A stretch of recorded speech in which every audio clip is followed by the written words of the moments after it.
Welcome back, everybody. Welcome back to the candy. Welcome back to another fresh, piping hot installment of the double header. It came from the workbench, 21 and 22, forever intrinsically tied together by the universe, because I'm kind of building the same thing twice, sort of mostly. So what we need to cover first, there's going to be a little bit of fabrication and hopefully a little bit of assembly. I hope we're to that point.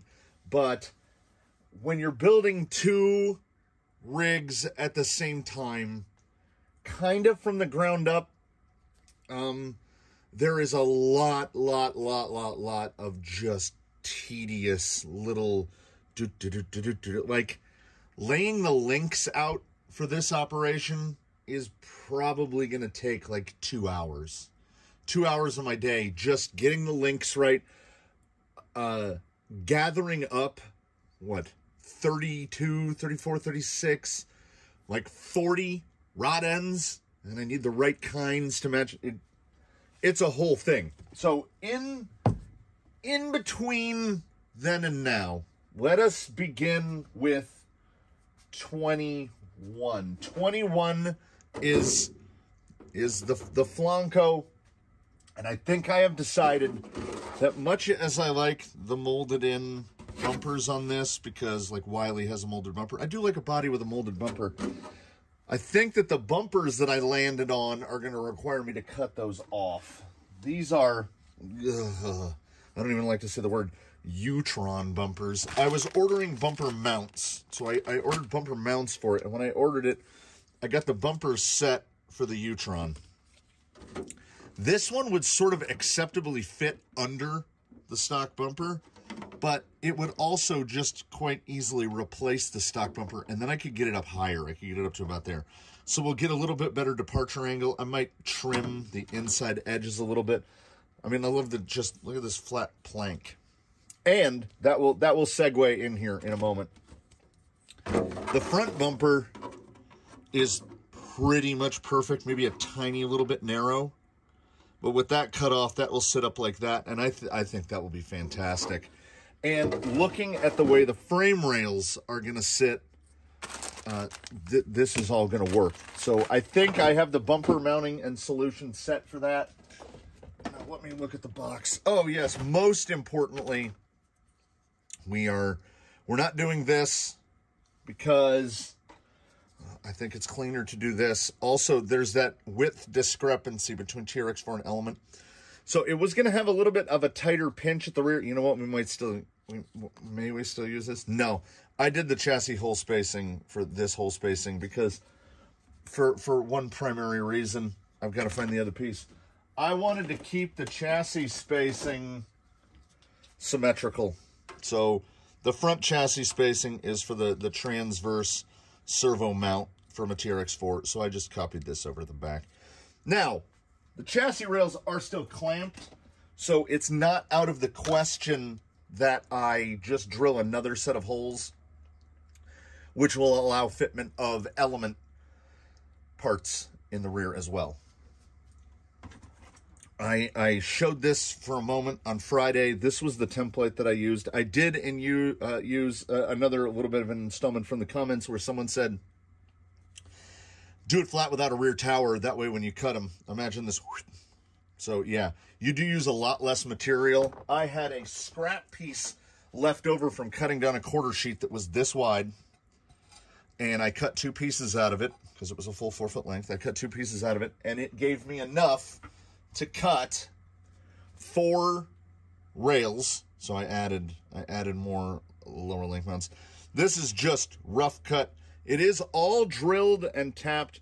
All of the holes that aren't tapped, these are the only tapped holes. It was nice how few holes there are. All of the holes that aren't tapped need to be drilled out to 3mm, and they're all 2.5 right now. And while I was at it, you know, because like I said, we mirror cut them. So does this save time? Is the question of the day. No, absolutely not. It does not. This took twice as long, over twice as long as just cutting out a set and then cutting out a set, because you've got to watch your angles that much more. It does, however, that time exchange came with materials. Because like I said, these were cut out of a piece, and it looked just like that. So yeah, like there was a lot less. There was a big chunk right here, but then just these little pieces on the ends because I cut it to the exact, I cut it down to the exact size. So I have all these little scraps, and like the scraps from here and here are big enough to make the rear towers out of. So we did save a lot of material. Oh, before I move 21 to the side, I had initially intended to fit it with these GTS, and we're not going to do that. We've changed that midstream, and I want to leave this guy here for memory purposes. This is the power plant for 21, the forward motor mount Stealth with a 2250 on it. I think it should get some wheel speed up. I do have an 1850 if the 2250 proves to be too hot. I'm hoping that it's not, because a Stealth with TRX4 Pearl reduction.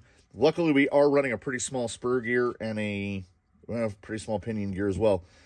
But the gear reduction is still going to be like 70 to 1, 75 to 1, something like that. So this is going to have a lot of gear reduction to it. So while I was looking at this, and in the interim, in between now and the time when we spoke last, the gentleman who is 22, the man behind 22, watched the DravTech video and sent in some DravTechs for me to build. So he's got a full set of DravTechs. There's a fourth one. There's a fourth one in this bin somewhere, I promise. Yes, there we go. So as this guy's getting DravTechs, I can't put GTS on the other one. Let me find the box. This is how organized I am this early in the morning. I had been building up a set of, there they are. So we're going to put 2660s on the other. So there will be a tiny little bit difference in the sprunging, and it will be fitted element springs. So, or whatever springs work. We've got bins and bins of springs. We'll see how that shakes out. But when he sent in the stuff, so 22 is getting that home 650. He sent in the Rhino. So look at that, number 22. And he sent in a motor, the motor that's too costly for me. This will be our first test of the Rhino 3532 1450. I couldn't bear it going on this slush box. That's not okay. So I went on Amazon and I picked up a Amazon Dig Box, and I still had one of the wonderful forward motor mounts. So now we're really twinning this operation. They're both doing forward motor mount. This guy's Stealth, currently built with no overdrive, but he will be built up with 12% when it's done. And then this guy will have the no overdrive. But I was informed that his axles, which are around here somewhere, oh, they're still clamped in the chassis jig, have overdrive, underdrive gears in them. So, like, part of that clicked in my memory, and I was like, well, then we can put in a box that has no underdrive. And, like, tell me that gear doesn't look like that terrible metal gear that comes with these. It is not. It is, can we focus?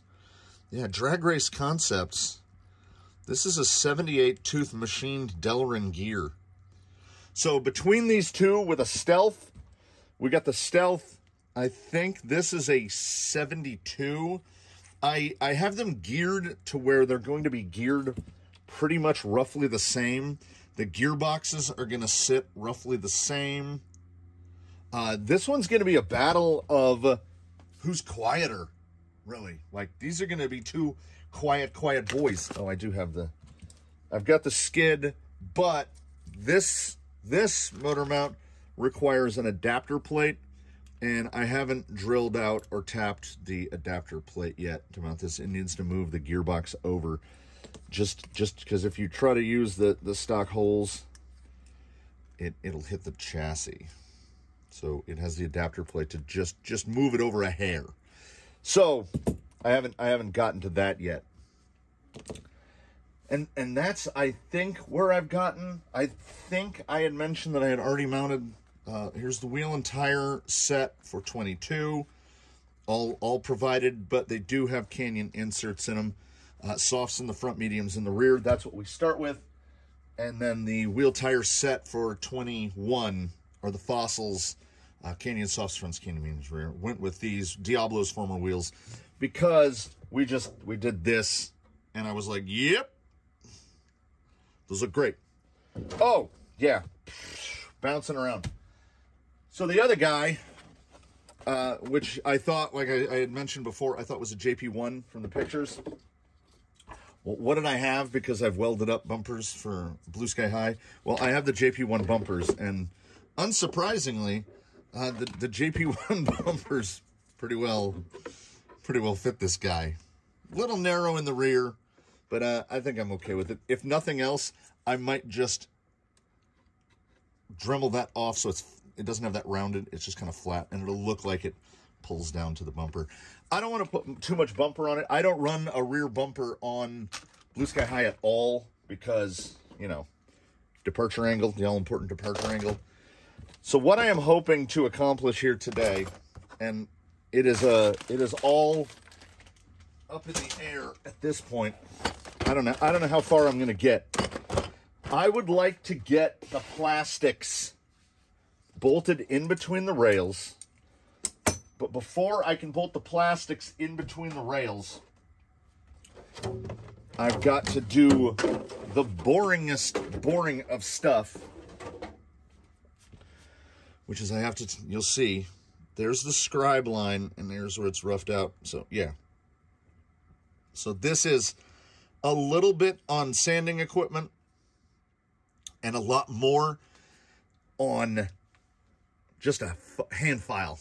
Like a hand file. Most of these I clamp from my little machinist's vise and I hand file. Like I gotta take all that down smooth on both sets.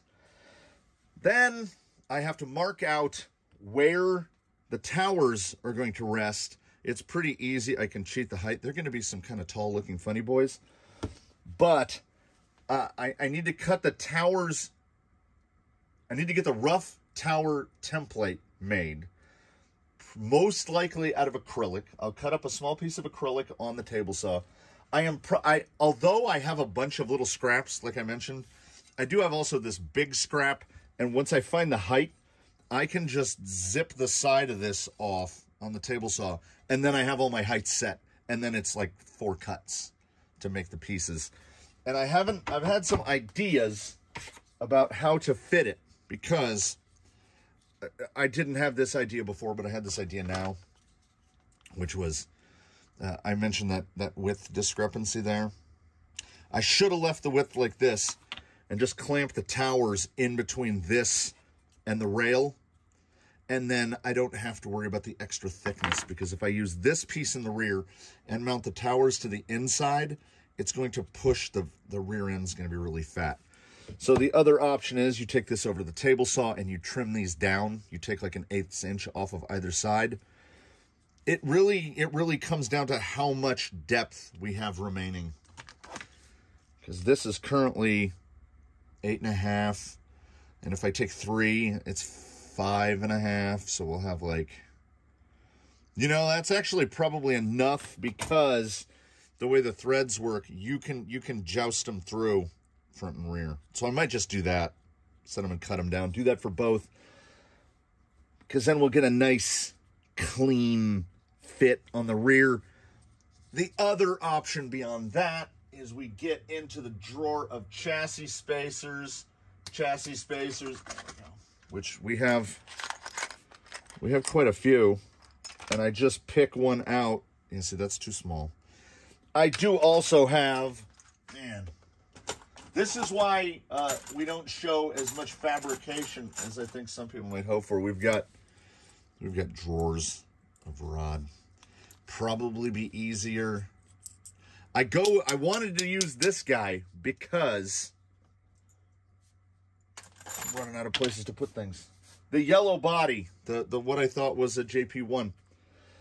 It's pre-drilled, so I've got to work with that.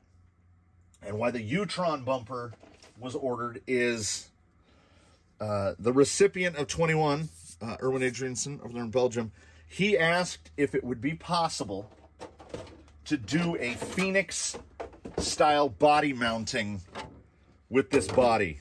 So like a no pins out. Now, if I use this bumper, which I'm going to, and I fabricate body mounts, I've got some around here. I can't look for them right now, but I will look for them. There's more than enough room on this flat here. I've got old RPM body mounts for Slash that instead of being cylindrical, they're flat because they mount on a flat panel.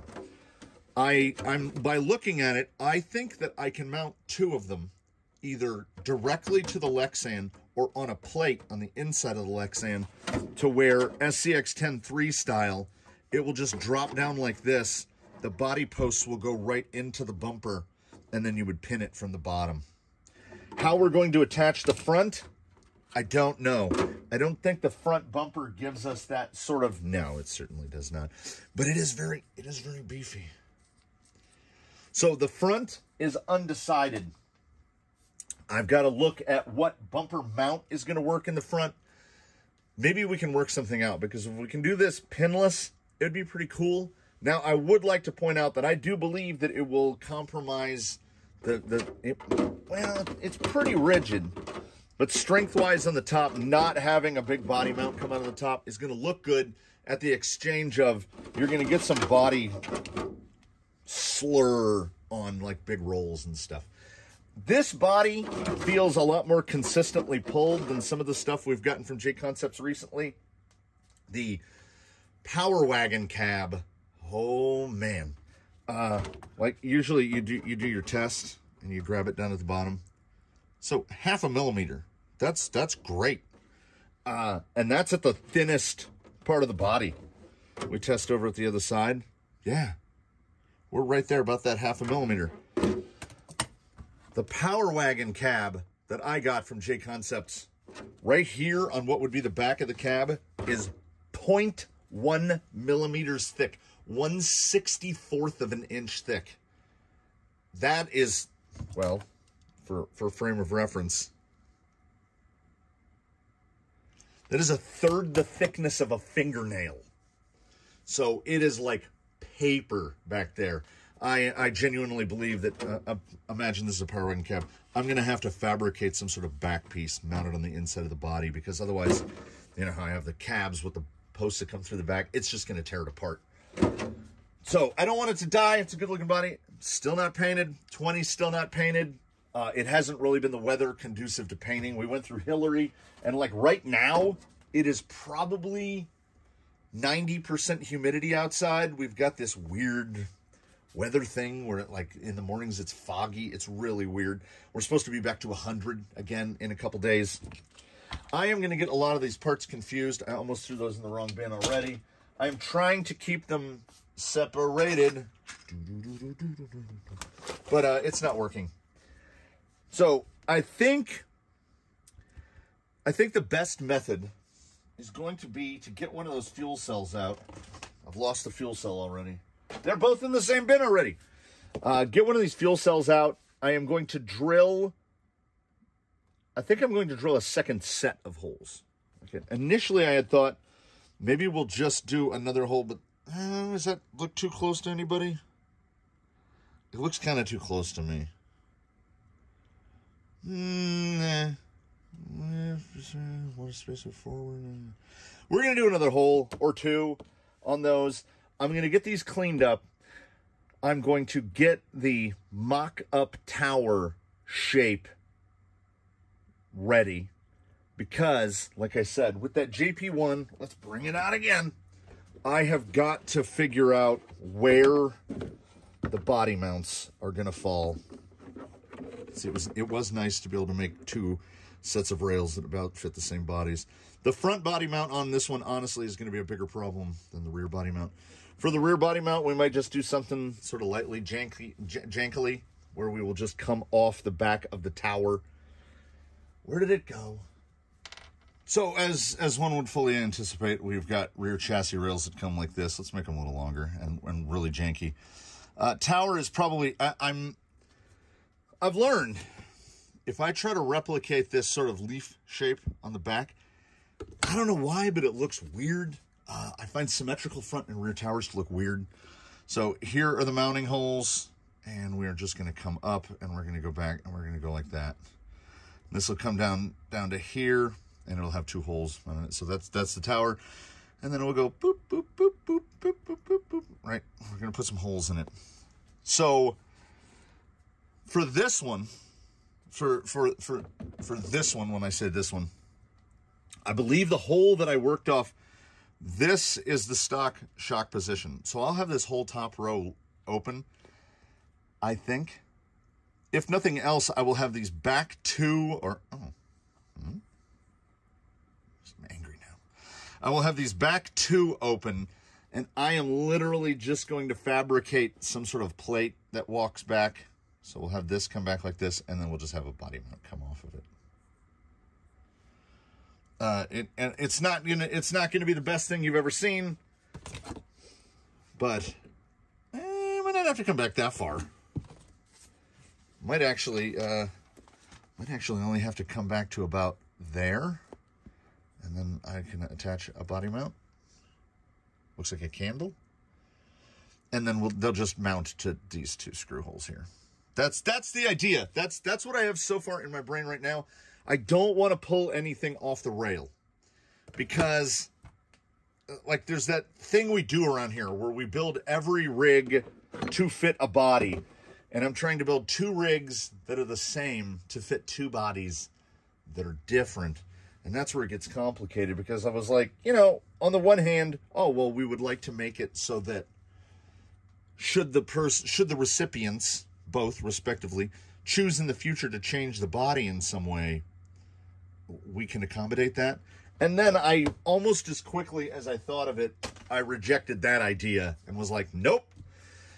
This one's built for the 22's built for the yellow one, and 21's built for the Flanco, and that's the way it's gonna be. Because once it clicked in my mind the mention of the hidden body mounts for 21 is committed to hidden body mounts. And this one has come out, well, I mean, you could fit a different body. It's just going to have the same spacing. You can adjust the rear, and they're really wide. They're like way outside the frame rail width. Where's my piece? Yeah, usually you see body holes 70mm spacing, so they're like right like that. This is actually easier. I am also not ruling out, let me get my expensive drawing tablet here. I'm also not ruling out, I've got to make a bunch of towers. I'm not ruling out just extending this tower back and like just wonky, and then mounting a body mount post to the side like that. That's an option as well. But we don't know where it goes until we do it, because what you just saw here, crudely drawn, and look, you know, for the sake of the future, we don't write things down around here. I traced these out by hand on the acrylic to get a shape that I thought I wanted, and then I cut 2 sets. And like I say, where'd it go? Where'd you go? There are no other link mounts. I had it already traced out, and then I was like, man, what if we want some anti-squat adjustment measures? Do we want them in the front? No, just cut them off. I don't think it's going to be necessary. As mentioned, one of these is going to be chassis-mounted steering. The other one is going to be servo and axle. The servo and axle is going to have hidden body mounts. This one is going to have dig. This one's going to have Dravtex. This one's going to have big bores. I was going to say cousins, but I'm still going to go with fraternal twins. So it's fraternal twins, Basil. I am going to get to... You know what? I'm going to do the towers first. I'm going to get a piece of acrylic. I'm going to get a part cut down, and then I'm going to get that big piece. I've made such a mess behind me already. I'm going to get this ripped down to the height that I believe I need. We'll go off of the acrylic. And I've gotten a request from another channel member. They asked if I could do some TRX4 rear towers for a Triggy build. And so I'm cutting 6 towers. So I will cut 4 identical towers. Well, first, I'm going to meet back with you after I cut the acrylic piece, and we can kind of talk through, do I think I have the dimensions correct on this rear tower, because aluminum is easy to adjust. And in order to do that, I need to turn loud music on. I need to turn this camera off. I'm going to get those cut, and then we'll talk about that, and then we'll get these cut. And honestly, I've rambled on so much, I don't know how far we're going to get. But I would love to at least get some plastics bolted to these to see what the final is going to look like. So, towers, ready to mount. Okay, commitment. I've said it, so it is. The length will be what it is. The pieces will fall where they may. We're going to get servo mount, skid, and rear with the bolted in. We're not going to get so ambitious as to say we're going to get bumper mounts in place today. That's crazy. But these will look like they'll be able to stand under their own power, which will enable me to get to the stage of actually doing, like I left so much, these are probably going to have like an inch cut off each end. It will enable us to put the body over the top and see where the bumper mounts have to line up, because they're both going to be a little different. This, if we say this is 21 and this is 22, because it is using MST bumpers, they don't use pins or anything. These mount on a plate. So most likely what will happen here, does that part unbolt? Yes, it does.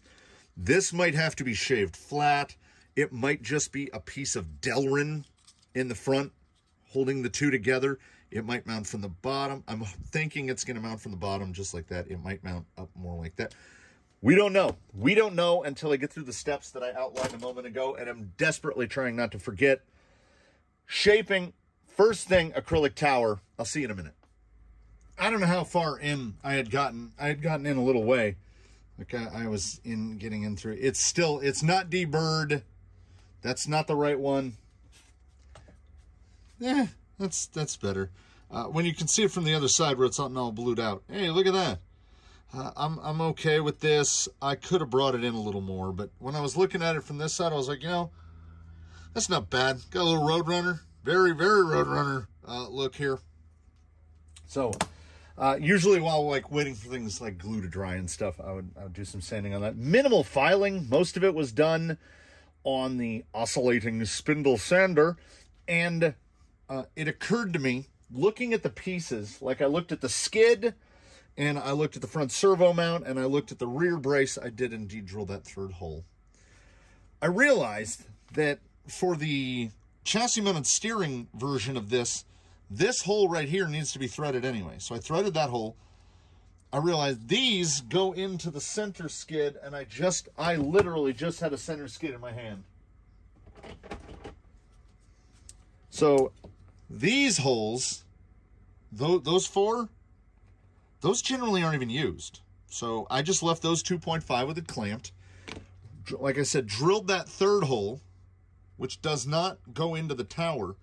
So even if I take this apart, I can leave these four holes tapped, and then these are all tapped. So I can just put the screws right back in and clamp it back together, which was the moment it occurred to me, maybe work on one at a time, because it is bespoke. Like, these are identical-ish,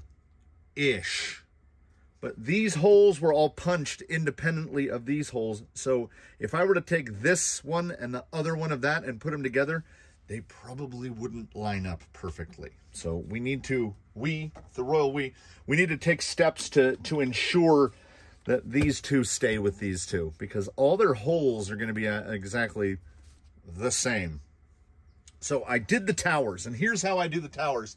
I thought, let's give you a simple breakdown with basically no measurements, because no one else's measurements are going to be the same. If you're fabricating a set of towers, like for Treggy use, say, that don't need body mounts or stuff like that incorporated, you're going to operate off of whatever chassis you're using, whatever brace you're using. I start with a big old piece of acrylic, whatever you've got nearby in terms of scrap.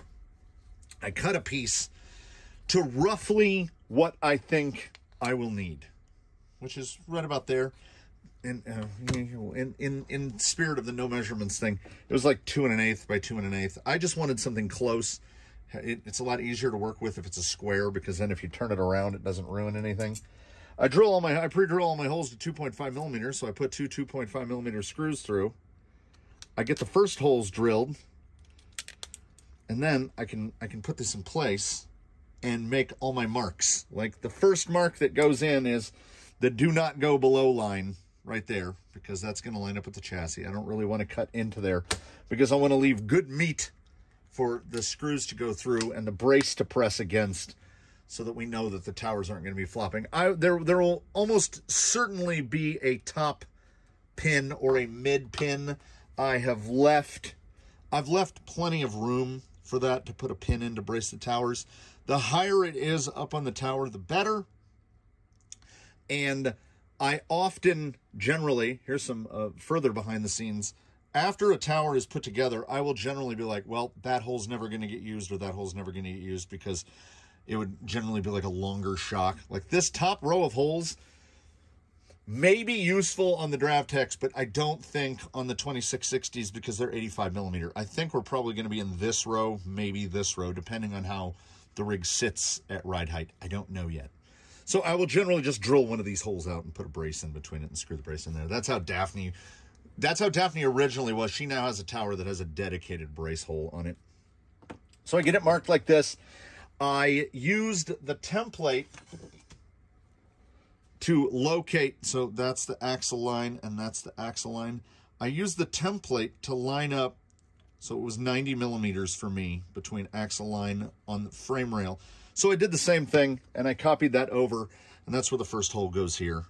Speed secret, you see all the blue in there. I countersink these. I drill these with a countersink so that I can put a Sharpie through, and it will touch the material. So you just boop, boop, boop. I make those 3 holes. I make the 3 marks. I did it on a piece. So here's half of it. That's how far I got. And then this was the other half, see? And it occurred to me, do them one at a time. So this is actually for this. That goes down like that. This guy is done. And you see, we've got all the holes. And you might say to yourself, he seems to have gotten better at doing the holes. I mean, they're certainly not perfect. These were not done by a robot or a laser. These are done by a dude with a drill press and a drill bit that's not quite sharp enough.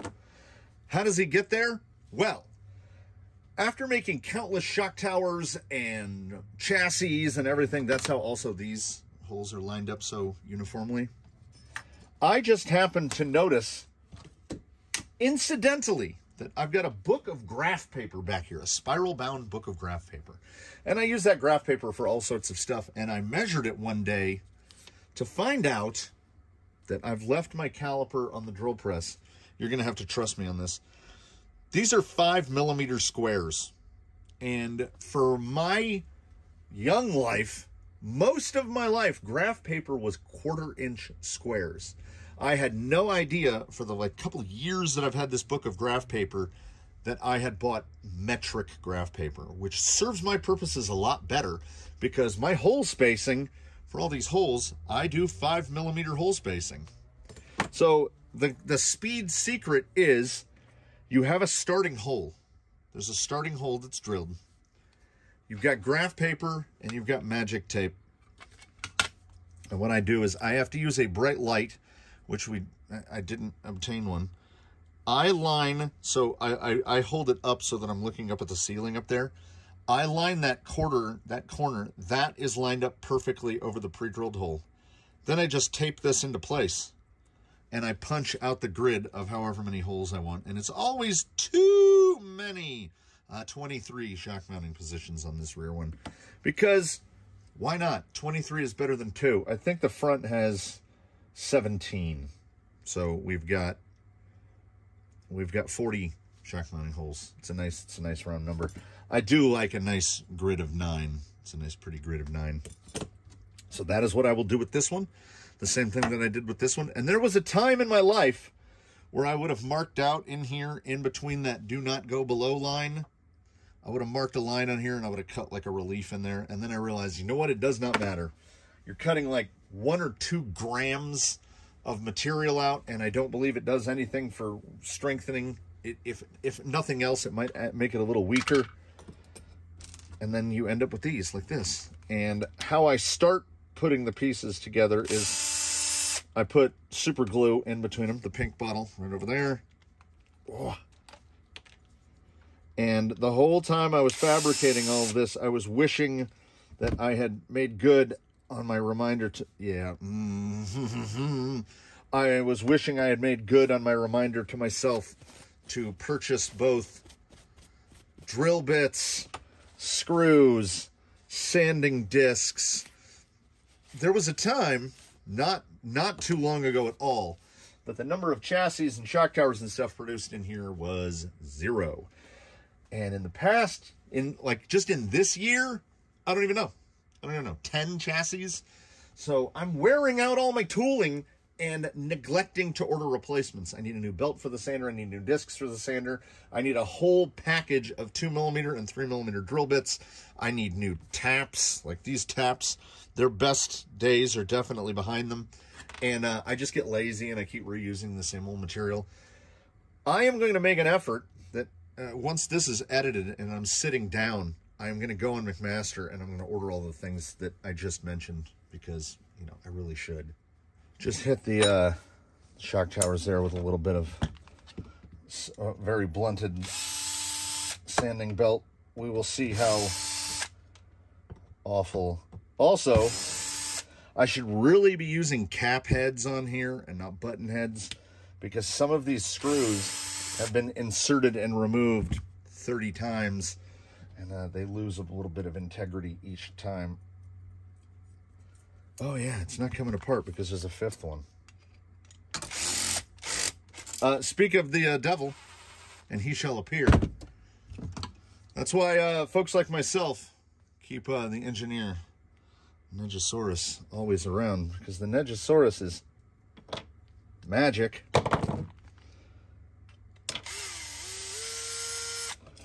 That's another one for the round file. Yeah, add that to my oh, not bad. Not bad. We didn't get too funky or crusty on the inside. Add that to my mental shopping list for McMaster. I desperately need like M3x6 10.9 black oxide cap heads. I'm saying it out loud in the hopes that the editor, that's just me again, will remember to order those screws. Because, you always need more screws, right? So I think I'm going to need 8s. We will start by slapping the chassis. The main chassis. There we go. We'll start by slapping this in. Yeah, it's 8s. Because this is that moment where we get to, did we remove too much material? Did we not remove enough material? And I definitely am witnessing rails below the skid. That's fine. That's not that much. Did I kick the skid? No, that's weird. Oh, I just didn't shave it off. So then what we do is super high tech. I will go like this. And I'll make this mark here.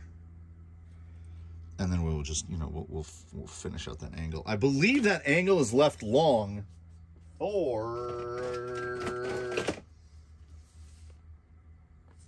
yeah, that's why it's so long. I'm probably just going to trim this off. These are the mounts for the fenders, and we're clearly not going to mount fenders on here. I do this the improper way, which is I bolt up both sides. That 8mm is gone to the sands of time. What one are we in? Inner. I bolt up both sides and kind of work backwards. And when you first unbolt something that has been clamped together and drilled and sanded thoroughly, everything's going to be full of aluminum dust. There's going to be aluminum shavings everywhere. I was relatively successful in today's endeavors in that I only got one chunk of acrylic in one eye, and only just for a few moments. It wasn't too bad. When I was roughing out the chassis, I got a piece of aluminum, like, in my eye. Like proper. I don't take the correct safety precautions. I don't wear goggles or... Oh, that's That's super glue. And man, I got that one good. It got me from afar. It flew, and it, both times, left eye. That's what I forgot to do. There's a yeah, we got to take care of that. Anybody putting a TRX4 servo mount onto a flat plate, there's this little guy that lines up to a hole in the existing chassis. We obviously don't have that, so we're gonna. That's gone now. We don't need that kind of positioning. We know what we're doing. So this brace is going in just as a tester. This is the chassis. I mean, they're not any different. This could be the chassis for 21 and 22 so far. The towers should be the only part that are explicitly different. If I do indeed go that route, if I go with the factory Traxxas brace, I might come off of the 2 holes on that brace for whatever the rear body mount turns out to be. We are just going to throw in some screws just because I want to see, like, how close did we get? The real one is I would like to use Traxxas. The goal is Traxxas rod ends. Look at this. It's almost like a thing. Boy, that servo is way out there, is it not? I mean, it's not Kleimenstein out there, but it's out there. I think these are probably going to be 12s. Oh, that's something that we have neglected to do. So, oh, we'll use a ruler. We'll use a ruler. So it is, as anticipated, 70 millimeters. Which means that this should be 70 millimeters, and it is actually a little more than that. It's like 72? Call that 72? Make sure, okay, that screw is not tightened all the way. It is now. I want to make sure that we get this lined up. 71? I'd call it 70, 71.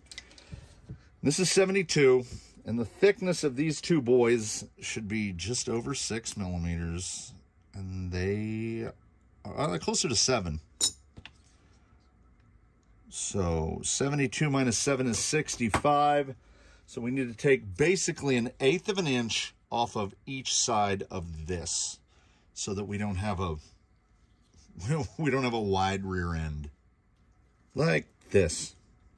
So I got it. It's about 66 millimeters across, if I recall correctly. Yeah, just under 66. But it was, I got this down to that like 5.5 and a little under 5.4. So I'm like 0.2 of a millimeter off one side to the other. You kind of trim. I think we make sure we put it on the right direction. I still think 12s are the way to go. Oh, I haven't drilled these out. I could have done it. Honestly, I could have done this either way. I don't need to bolt these back together. Nope, we're wasting too much time. I need to drill these. Honestly, there's enough shock mounting holes that were it necessary to clamp the shocks back together, it would genuinely be really easy to do it. Towers, that is, shock towers. I think we've got something. The tower looks a little oversized and shark finny to me. Come on. The power of sandwiching. There we go. If only I could develop a way to see through solid materials, because I know I've mentioned this phrase before, woodworkering it, which is where you get your tolerances so tight, like you're trying to fit something 10 millimeters into a 10 millimeter hole. I exemplified this when building the tire rack for the, I don't know, 3rd time. and drilled 3/8 inch holes for 3/8 inch dowels, and then tried to insert a 4 foot long 3/8 inch dowel through multiple holes. Like this is way too tight. The thickness of the threads is perceptible.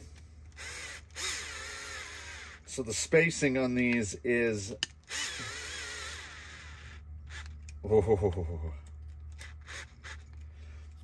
over exacting, let's say. Yeah, that pinch looks okay. Ooh, honestly, I had anticipated a little more flibbity flobbity to it,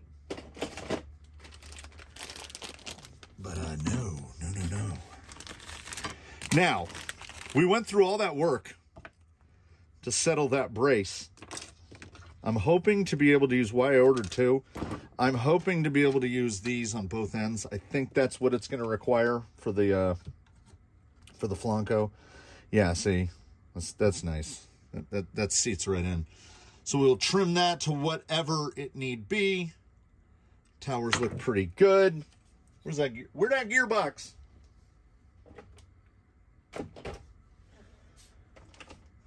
So how are we going to clear? Oh yeah, we got tons of room, and honestly, that might fit without the spacer. It all just depends on where that front upper, where that front upper comes in, whether or not it's going to strike. And it just occurred to me now, we're probably going to have to space it over, but we can probably get the blackjack style battery mount. Get the battery mount way down there like that. That would be the dream. Potentially unrealized, but that would be the dream. Yeah, and then you see the width differential between Traxxas stuff. I might trim this down as well. How it's got those little hoopadoos. I can trim those down a little, drill these through and tap them. That's the little stuff. That's the little stuff that we get to when we get to. But I think this is going to be great. That should line up perfectly with the front axle, which, oh, well, there's going to be like a thing here that's going to go like, whoop. And it's not so much that it needs a spacer so much as it needs a riser. The dig linkage is like buried in. So I have the screws barely in and I can't even move it. But like fitment wise, what you can also see, like see the angle of it and then see the angle of the skid. Yeah, we are definitely binding on the back of the housing here. But something I like. Right about there. Right about there. Shock me. Yeah.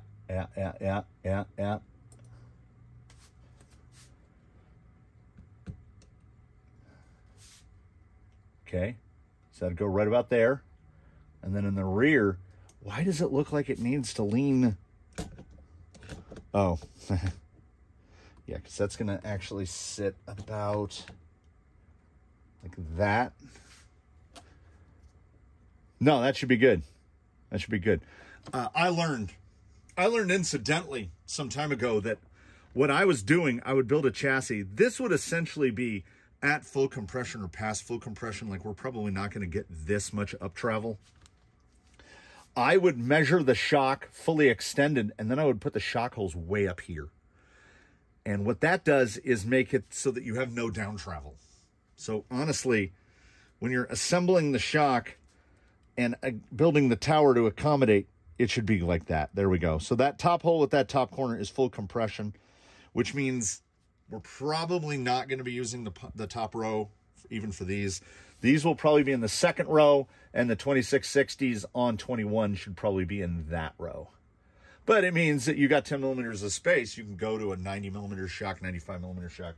I don't know why you would change 2660s, but people do a lot of crazy things. So I don't know. There we are. There's the guy. Here is the very beginnings of the guy. and it went together as well as I could have anticipated.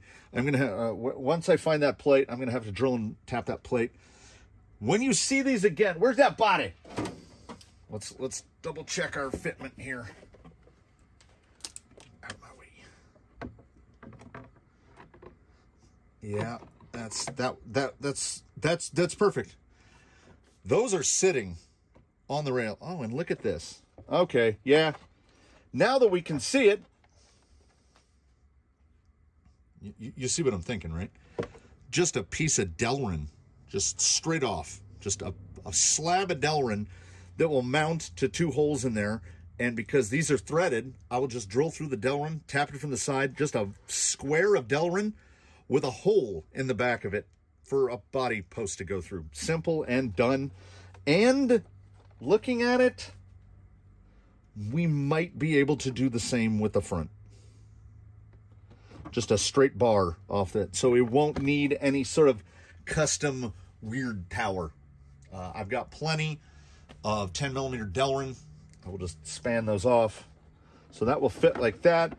And the fitment vertically, I did not mount the sides, but that looks like it will be just about right. Just that amount of rail down below, because when this guy goes in like that, I didn't even think to do the sandwich. Oh, it's going to be, yeah, so these will be a little bit pulled down like that. It won't be perfect. Now on this one, we're not going to have any of those vertical issues. No, you could bury it. So this one will give me a lot more flexibility on, and it looks, you see that look in the rear? It looks like it's going to be rear body mount, front and rear to get these to line up, because if I set that right to where it looks like it's going to come in bottom with the rockers, see right there, rear, rear. Yeah, those should be easy to get lined up. We're going to see what I can fabricate to bolt into the back of the tailgate here to get a no pin body mount in the front. And if need be, I mean, I would love to have this guy no pin all the way around, but if need be, we'll just put a front body mount on it. You know, we'll think of something. This is where the panhard's going to mount. That's why this one stays at 2.5. Can I find it here in closing? This is scintillating. There we are. Yeah, so that guy's going to bolt right there. Everything should line up, and we might have some compression limitation at full squish, not the flex squish, because we've got these nearly perfectly lined up. That's one of the drawbacks of the Traxxas, the TRX4 servo mount, but I really do like a transverse servo mount. I mean, I like a lay down even more, but let's not get completely nuts here. So there'll be some little stuff to sort through, and honestly, rail fabrication is like 80% done on this one. Wherever the other one is, it's here on the bench somewhere. This one has none of the shaping done yet. It's about 30 to 40 minutes of shaping on that. Once he is in, so that's what I'm going to do. In between now and when we meet again, do your very best to have a good one, everybody. In that amount of time, I will get this right here to this state with the trimmed down brace, the finished towers, which as you can see, haven't even touched a sander yet. This guy's a little bit behind. And as long as I keep the parts together, like I need to get the Sharpie permanent out and be like 1. And then on this one, I need to go 1. And then on this one, I need to go 1. And then on this one, I need to go 1, so that we keep the pieces together. Oh, this is uncharted territory of building 2 semi-identical chassis at the same time, because the needs are indeed different. Once the bumper mounts are situated, I can start fabricating the body mounts for 22, And I think I'm going to do it in that order because I think the body mounts for 21 are actually going to be significantly more difficult.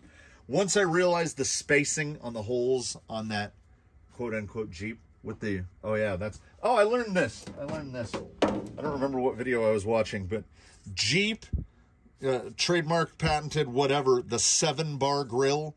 So as long as you go over that number, I think the MST, I think the actual JP1 is like a 5-bar grill. And that's all you got to do to get around it.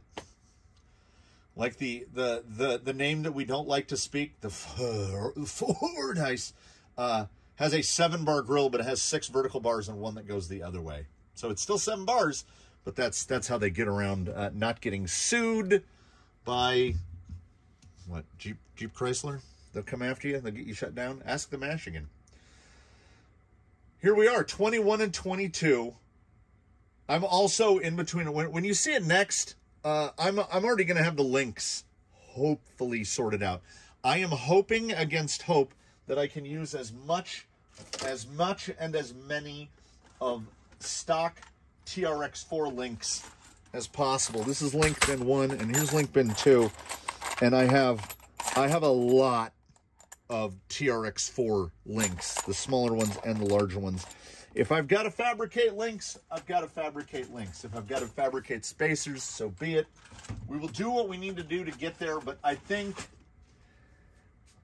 what is most important here is getting the bumper mounts in place for both vehicles, getting both vehicles, both chassis to this stage so that I can install bumper mounts, which is most likely for the Jeep going to just be flat Delrin bar. There's going to be a lot of flat Delrin bar going into this build for the front and rear body mounts and for the front and rear bumper mounts because they're going to be flat mounts. And we'll see what I got to trim up on the table saw. These should all just bolt directly on for both, hopefully. Fingers crossed. And then it'll just be a matter of getting the electronics in place. And then having these go just straight up battle, just head-to-head battle. And then they both have a little bit of work to do. Both of these will be employed in a quick view capacity. Yes, in a quick view capacity.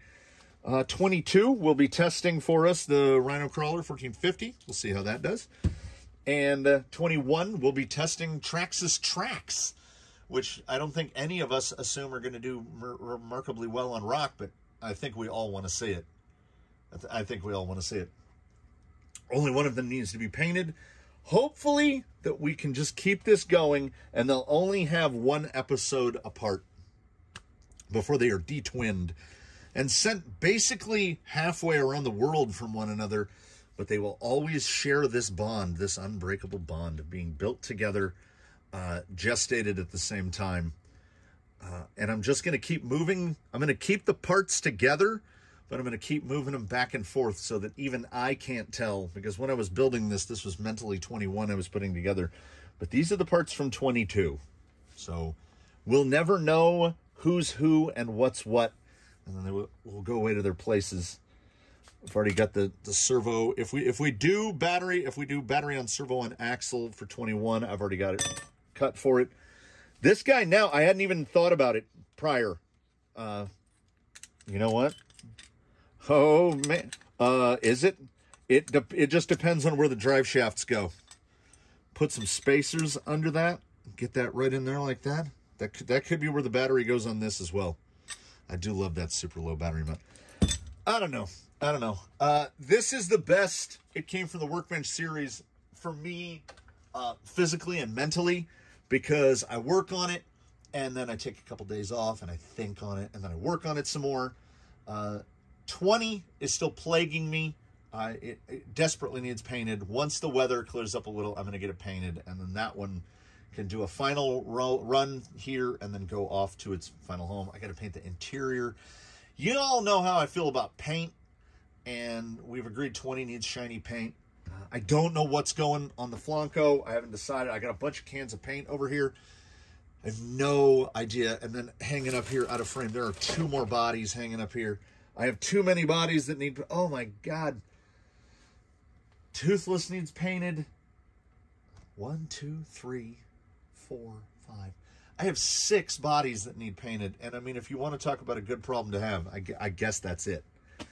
So, as a famous woman from Texas is going to say in just a minute, I do thank you all for watching. If there's something that I have omitted, or if there's something you would like a little more detail on it, please do mention it in the comments below.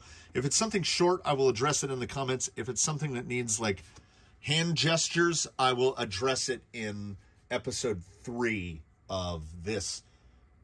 This is episode 2, right? I will address it in the next episode of this It Came From the Workbench series. Likes and subscriptions are free. Memberships cost just a pittance. You're giving the Canyon a little money, and you're unfortunately giving Google a little bit of money. But you know, take it into consideration. You know, it enables builds like this. And as I previously threatened just a moment ago, as a famous woman who now is, I guess, is considered a Texan. She's from here, but she's been in Texas for so long now. She's definitely a Texan. I'm going to have to let you go. I'll see y'all in the next one.